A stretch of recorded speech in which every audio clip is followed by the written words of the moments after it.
Hello folks, this is Gabo reporting from Kraków. The situation is pretty rough here, not gonna lie.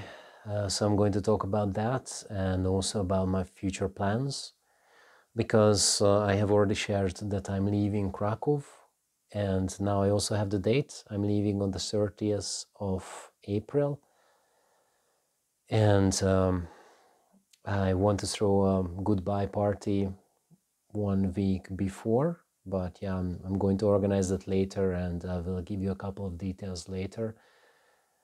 What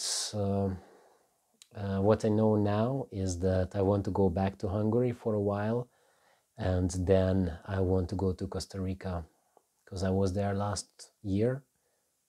I always want to say last month, and that's, I don't know, it's interesting. Anyway, so I want to go back to Costa Rica and then stay there for a while, a couple of months for sure. I feel that Costa Rica is going to be a place that will help me to first calm down and to be in a different energy, to help me really see the next step and what is it that brings me closer to my life purpose. Maybe it sounds a bit elusive. I don't understand this feeling 100% either right now, but I feel that this is the way to really connect with joy and happiness. Maybe, yeah, maybe that's the thing. Because for sure in Krakow it's not, or at least it's really challenging to connect with peace and happiness and joy over here, because it's pretty rough. And Kraków and whole Poland is now flooded with refugees, and yeah, it's visible, and also we feel it on the street, or at least I do, definitely, because I was really surprised. I didn't even know what was happening with me, but when I went to the street, well, in the morning when I woke up, did some stretching, etc., I felt that I'm lively, I feel nice, oh, this is good. And the sun was shining many times and many days. So I was in a pretty high-end mood, right, ready to act, ready to roll. And when I went on the street, it was enough to spend just half an hour, maybe 1 hour or two, doing some stuff, running errands.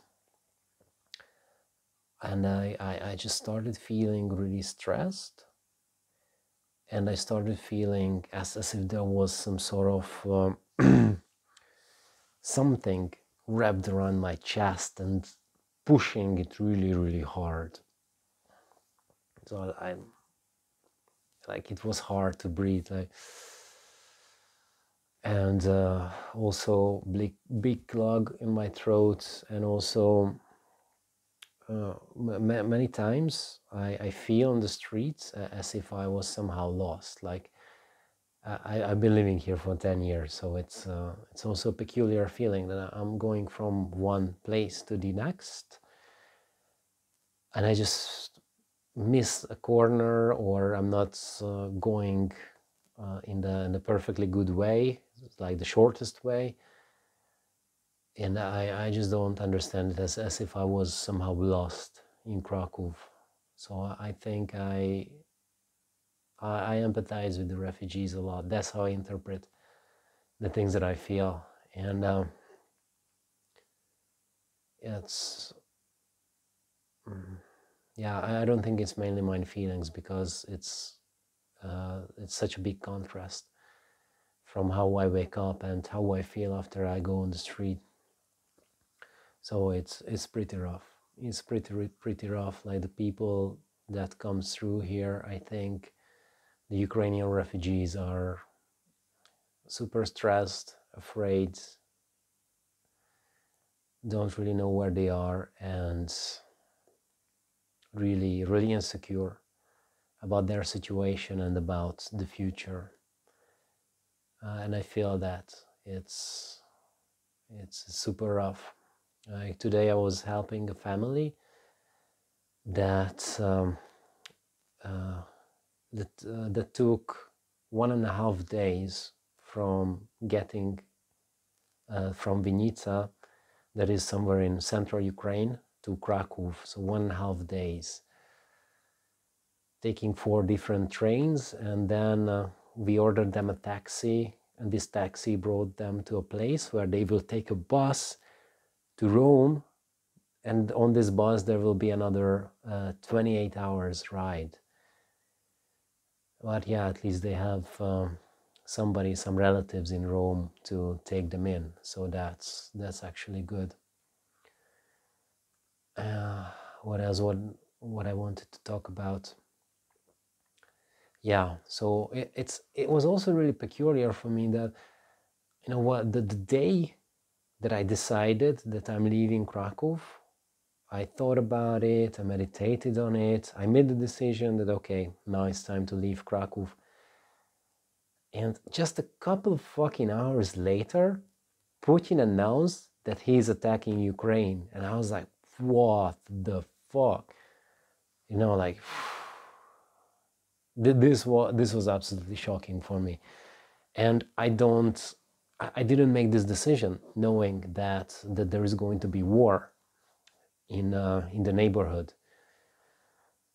And I didn't even take it too seriously until the refugees started arriving, because that's when I felt that, shit, this is something serious, you know, that's something that we all need to deal with.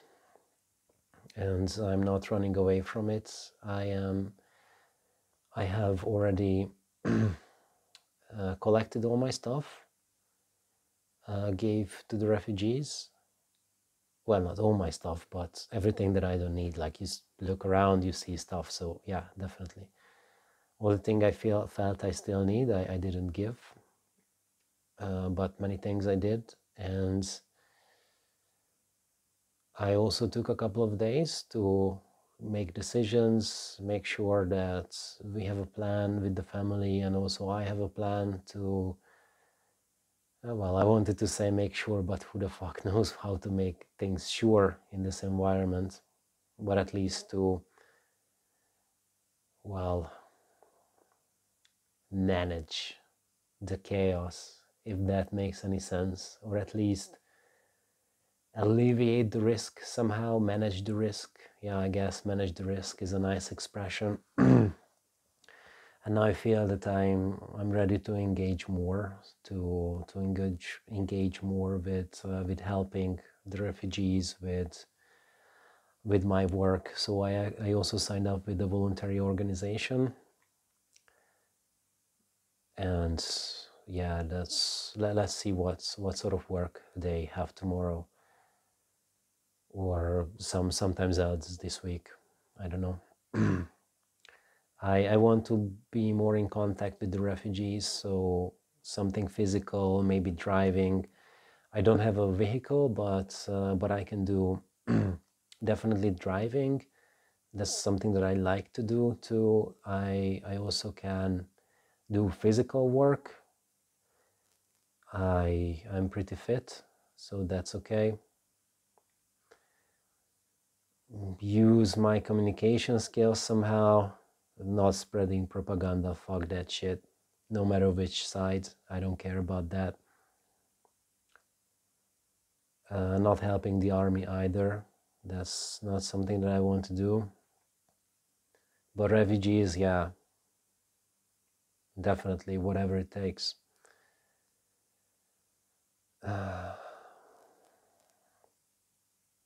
So yeah, that's pretty much all with the updates.